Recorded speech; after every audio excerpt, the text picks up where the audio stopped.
a liderança no mundo islâmico, dois países principais, né, que é a Arábia Saudita, onde tem ali a Meca e a Medina, e são sunitas, e o Irã.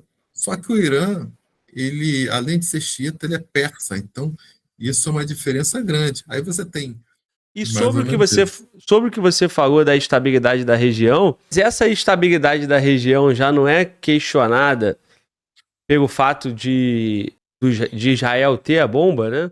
Nós falamos sobre, estruturando o nosso papo aqui, até aqui, nós falamos sobre a capacidade de Israel e a do Irã. Falamos também sobre os grupos ali alimentados, né, pelo Irã, Hezbollah, Houthis e Hamas, etc. Tu citou Turquia, né, buscando um protagonismo. Agora, cara, estabilidade no Oriente Médio nós já não temos mais, né? Eu quero te É, fazer a provocação seguinte: como é que fica a instabilidade da região e quando que outros players, né, maiores, como Turquia, própria Rússia, China, ou então ali na própria região, né, trazendo só para a região, Arábia Saudita, Turquia, como é que você vê a evolução do conflito aí Israel e Irã? bom, tem dois aspectos que eu vou tentar desenvolver aqui para o pessoal, referente à estabilidade, né, do Oriente Médio e até do mundo, tá?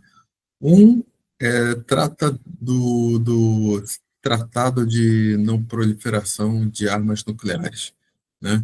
Então, o mundo tem, ali no Conselho de Segurança da ONU, tem o Clube Atômico, né? Que foi definido ali que quem pode ter bomba atômica. Então, ficou ali Estados Unidos, França, Reino Unido, China e Rússia. Aí você tem praticamente todos os outros países do mundo concordaram em assinar esse tratado, alegando que, ok, a gente combina com isso. É claro que, se não quisesse, ia ter sanções, iam ter, né, pressões diplomáticas, mas, enfim, o Brasil assinou ali para ficar bem na foto e a maioria dos outros países, com algumas exceções, né? Então, quais são os três países que não assinaram esse tratado? A Índia, o Paquistão e Israel. Ninguém era obrigado a assinar, né? Então, esses três países, eles não assinaram. E então eles, digamos, nunca assumiram ali que tem o que não tem, né? E também, se tiver, não estão descumprindo nada porque não assinaram o tratado, né? Você tem um país aí que assinou e rasgou, Hum. e não estou nem aí, que é a Coreia do Norte, e você tem o Irã, que quer fazer um jogo duplo, ficar em cima do muro, que assinou, e aí, a partir do momento que ele assinou, ele diz que o programa dele é pacífico, é energia para fins pacíficos, para ajudar a população, mas no pau da goiaba, né, o Mossad, os americanos, todo mundo sabe que eles querem ter acesso ao urânio e poder fazer a bomba atômica lá para destruir Israel e os Estados Unidos, né? Então ele fica fazendo esse jogo duplo. Pelo fato dele ter assinado, ele deveria aceitar a presença de inspetores internacionais, assim como vieram aqui aí no Brasil, né, para ver a centrífuga, né? Mas é, ele faz jogo duro nesse troço aí, tá? Então, esse lance do Tratado de Não Proliferação é para manter o mundo mais seguro, particularmente ali a região do Oriente Médio, que é um barril de pólvora, porque a partir do momento que o Irã tem uma bomba atômica, quem é que vai querer ter bomba atômica? É imediato, a Arábia Saudita, Arábia Saudita. né? Porque, pá, aí se a Arábia Saudita tiver, quem vai querer ter? O Egito. E aí vai, né? Daqui a pouco, pá, o Iraque vai querer ter também. E daqui a pouco a Turquia, com certeza, vai dizer que quer, né? porque a Turquia é o maior exército da OTAN. E quem mais, por outras razões, vai querer ter bomba atômica? A Polônia, que a Polônia está ali, né, do lado da Após a Rússia Ucrânia. e tem traumas ali históricos, né? Eu já fui na Polônia, viajei bastante lá. Os poloneses têm traumas históricos, não só dos nazistas, mas dos russos, né? Então, quem Tá mais no vai meio querer dos ter dois, bomba né? atômica? A É, Polônia tá entre os. quem mais vai querer ter bomba atômica? O Japão, e já está cogitando, e o Japão tem tecnologia para isso. Porque, pá, fica aquele negócio aí da China e da Coreia do Norte. Eu, se bobear, o Japão até já tem, não diz que tem, né? A Coreia do Sul vai querer ter bomba atômica também, né? Então, daqui a pouco, você de 5 assumidos e 3 não assumidos, você tem 30, 40 países com bomba atômica, né? Então, isso daí é um troço crítico, porque tem uma teoria, né, que diz que o mundo, ele, digamos que o poderio nuclear, ele garante que não vai ter destruição, porque todo mundo tendo, todo mundo vai respeitar o outro. Só que, digamos assim, você aumenta a possibilidade de ter um maluco que seja incontrolável, que queira apertar um botão, porque no final das contas, no final, atrás do botão, tem uma pessoa, né? E essa pessoa, por uma razão ou outra, sei lá, imagina lá o louco lá da Coreia do Norte descobre que está com câncer e vai morrer. Não tem mais nada a perder. Ele, já que eu vou morrer, então aperta um botão aqui e manda. E foda-se, entendeu? Isso é possível. É possível, né? Então, o Irã, que é aqueles malucos lá que financiam o terrorismo no mundo todo, o cara pegar e inventar que, pô, vão me atacar aqui no bunker, não sei o quê, vão me pegar. Não tô afim de morrer sozinho. Eu, pô, vou mandar um maluco aí pegar uma maleta nuclear, um navio bombardear e tacar uma bomba lá em sei lá onde, e pronto, eu morro, mas não morro sozinho, entendeu? Então, quanto mais bomba atômica tiver no mundo, mais complicado fica de digerir e de complicar. Esse é um aspecto aí que está falando da estabilidade e de desestabilidade ali, por isso que a Rússia não tem interesse que o Irã tenha bomba atômica, fica meio que cozinhando ele, e nem os americanos e nem ninguém tem, né? Pois é. Israel tem, Só mas não diz que tem. Desculpa, Montenegro, só um parênteses, né? E nessa parceria Irã e Rússia, e até mesmo Irã e China, existe. O Irã é necessário, né? Mas não necessariamente que esses dois Não para querem. isso.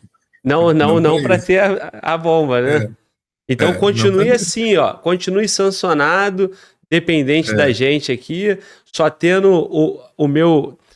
Só tem a Rússia para produzir, para é, fornecer equipamento militar. O petróleo tem que ir para a China, mais barato. Então o Irã, ele fica, né, sendo ali cozinhado por Rússia e China. Pelo menos essa é é, a minha interpretação. E mais ou menos isso. sobre o que você falou da estabilidade da região, mas essa estabilidade da região já não é questionada pelo fato de, do, de Israel ter a bomba, né? É porque Não, Israel não é declarado, mas estima-se que tem, né? Em torno de 100 é, ogivas, não sei.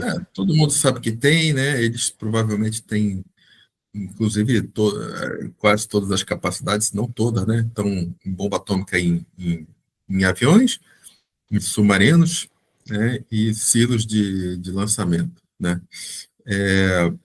Assim, a gente observa nitidamente que Israel, pela, pela capacidade de tecnologia que ele tem, ele já demonstrou que ele não tem nenhuma intenção de fazer mau uso de bomba atômica, né? Isso é notório.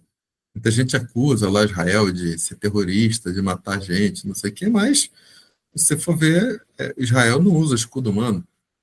Quem usa escudo humano, por exemplo, é o Hamas, né? O próprio Hezbollah ali, diferente ali do Irã também, que quando faz ataque indiscriminado, né? Mas aí outro fator de instabilidade ali no Oriente Médio é justamente a, a disputa entre xiitas e sunitas, tá? Então, isso é uma disputa milenar, né? Porque a gente no mundo tem, digamos, o que se chama as três religiões abrâmicas, né? Então começou lá a primeira reunião monoteísta do mundo, né? A primeira religião foi o judaísmo, lá com Abraão, sei lá, 5.000 anos antes de Cristo. Depois surgiu uma seita dentro do judaísmo, né? Que foi inventada ali por, hoje atualmente chamado de São Pedro e São Paulo, né? Que em torno do Jesus. E aí veio o cristianismo. O cristianismo se expandiu e também, depois disso, veio o Maomé, né? Então, se você vai estudar o islamismo, né, o Jesus ele é considerado um profeta do judaísmo e um profeta também do islamismo. Só que eles não acham que ele é Deus ou filho de Deus ou alguma coisa assim. Então tem essa divergência, mas tem essas três religiões que são monoteístas, que é mais antiga do mundo. Só que o islamismo ele surgiu ali a partir do Maomé, que conversou lá com o anjo Gabriel e pegou um monte de informação, escreveu lá o Alcorão, etc. E também tem outras orientações, né, a tal da Suna. Então tem o Alcorão e a Suna, os ensinamentos lá dele, mas começou depois o pessoal disputar quem é que ia ser o, o sucessor dele, né? O Maomé, diferente, por exemplo, de Jesus, ele era um grande militar, estrategista. Ele, em vida, ele venceu várias batalhas, né? Então, se Jesus se caracterizou por ter na terra ali pregado o amor e essas coisas assim, e o perdão, e ainda ter morrido pregado na cruz, o Maomé, ao contrário, ele era um guerreiro, tinha todo o ethos do combatente, do guerreiro, venceu ali várias batalhas em vida. Morreu, não teve filho homem, né? Teve uma filha lá chamada Fátima, e essa filha casou com um sujeito chamado Ali, né? Então, assim, o filho, né, dessa união deles ali, que gerou uma sucessão, e os xiitas, então, eles entendem que quem tem que, digamos, dirigir o islamismo no mundo é um sucessor, né, que vem dessa linha de sangue, lá desde do século VII. Teve até uma tal de uma batalha de Carbaca, se não me engano, no ano 680 depois de Cristo.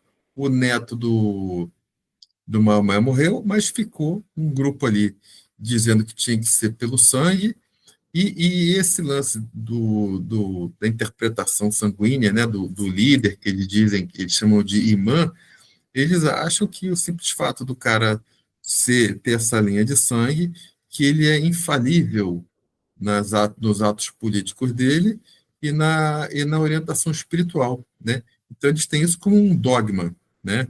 É um dogma e eles usam normalmente teocracia. Os sunitas já têm outro viés. Eles entendem que o sujeito tem que ser o líder religioso, né? Que eles chamam já de califa, né? Os xiitas chamam de imã.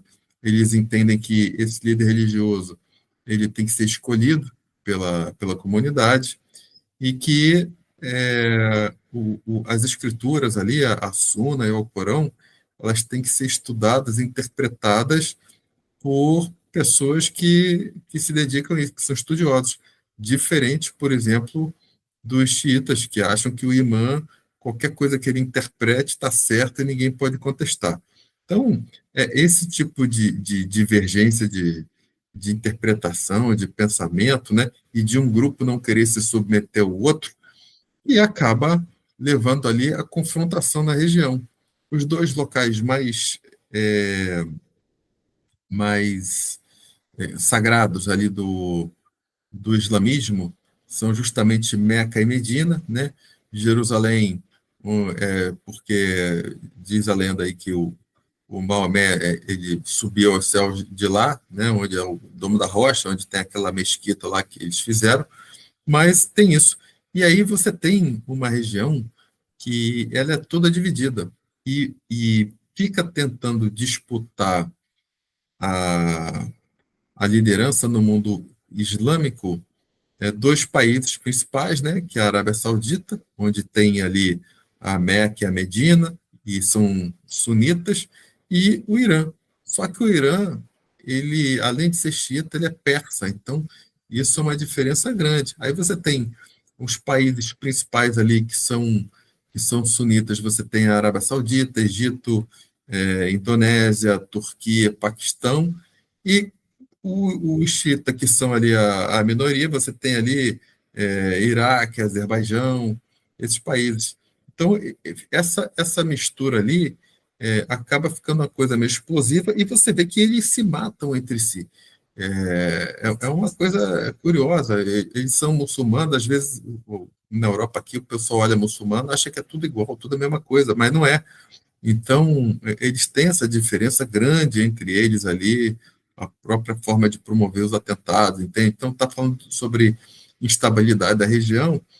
Eles têm já essa rixa entre os sunitas e os xiitas ali, essa disputa de liderança geopolítica, e essa raiz histórica, ou seja, é uma briga milenar, né? Vai desde o século VII, e um não aceita o outro, e o negócio continua.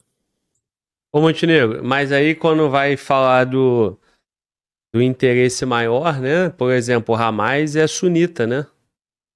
Pois é, E mas nem o por isso, Hamas, e nem na hora por de isso. ganhar grana, na hora de ganhar dinheiro, ele aceita, né? Tanto que teve um racha lá, que o Irã até meio que fechou a torneira do Hamas, numa época, porque o Hamas não quis apoiar a deposição lá do Bashar al-Assad, né? E eles estavam meio que usando o Hezbollah para isso também, né? Para fazer isso. Então, tinha essa sacanagemzinha lá, mas o Hamas, como quer ganhar dinheiro, né? Então, eles, tipo, ficam naquele deixa disso, né? E aceitam, né? O dinheiro para fazer o que o Irã quer que faça. Agora, o que que explica essa postura de França e Reino Unido? França principalmente, né, cara? É porque tem muito muçulmano ali na Europa, na França. Cara, qual é a razão? Eu não sei se eu tô falando Eu alguma não entendi. besteira. A postura em Não, razão é em porque relação assim, a cara, quê? por exemplo, França se porta, né, contrário ali às ações de Israel. E na época, essa questão midiática que você está colocando, essa guerra informacional, narrativa, de conteúdo, onde a causa palestina ganhou um destaque, legitimizando o Hamas, não considerando o Hamas como grupo terrorista, não considerando que o Hamas usa escudo humano quando bota uma base militar numa escola, num hospital e por aí vai, né?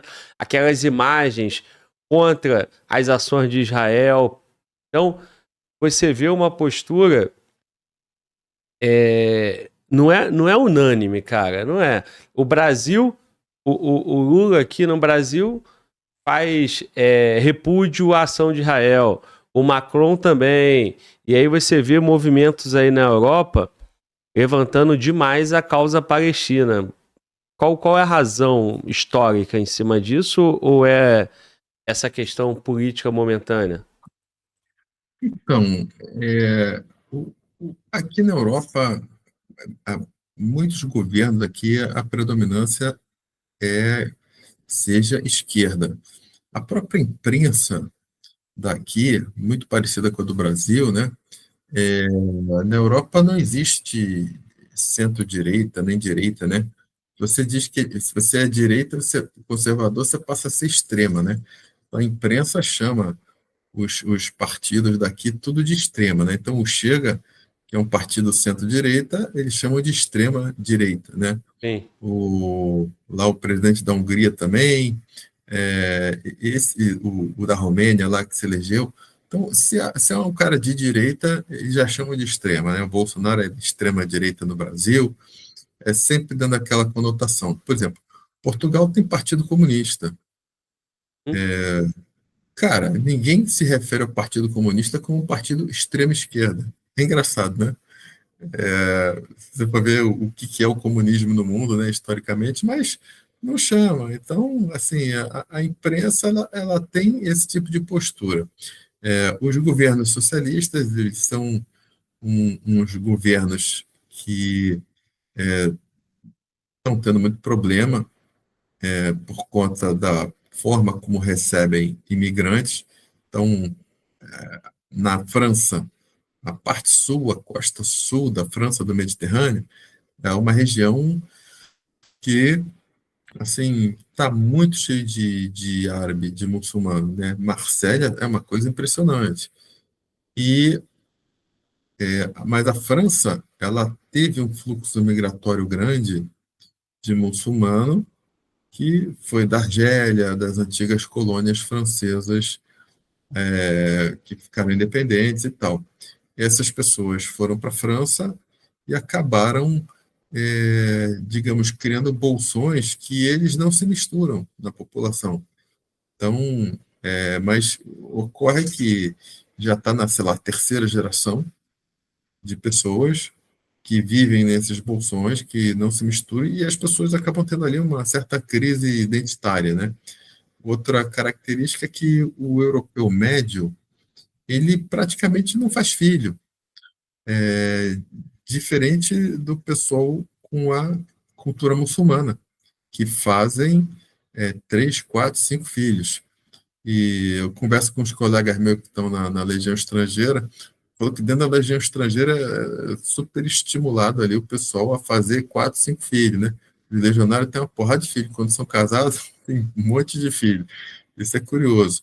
Já em Portugal, por exemplo, qual é a diferença? A boa parte dos imigrantes que vêm para cá são brasileiros ou vêm das colônias africanas. Entretanto, o governo aqui, que é um governo agora é de direita, mas de esquerda, na altura da pandemia, entrou em Portugal, assim, de uma forma até irresponsável, né? Um país com 10 milhões de habitantes, entrou 1.600.000 imigrantes em Portugal, ou seja, 16% da população entrou de imigrante, totalmente fora de controle.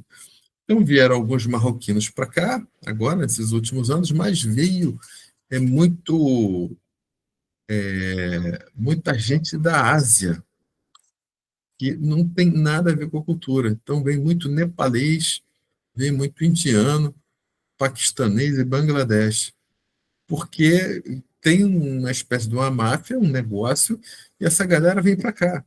E outras aberrações que indicam também grande corrupção aqui no governo é que para você ter aqui uma carteira de habilitação, né, que aqui chama de carta de condução, você tem que fazer um curso, o curso é em português, depois você tem que fazer a prova é em português, e depois você for trabalhar, por exemplo, em Uber, né, que aqui chama de TVDE, é o nome que dá esse tipo de atividade aqui. Tem que fazer um cursinho sobre essa atividade.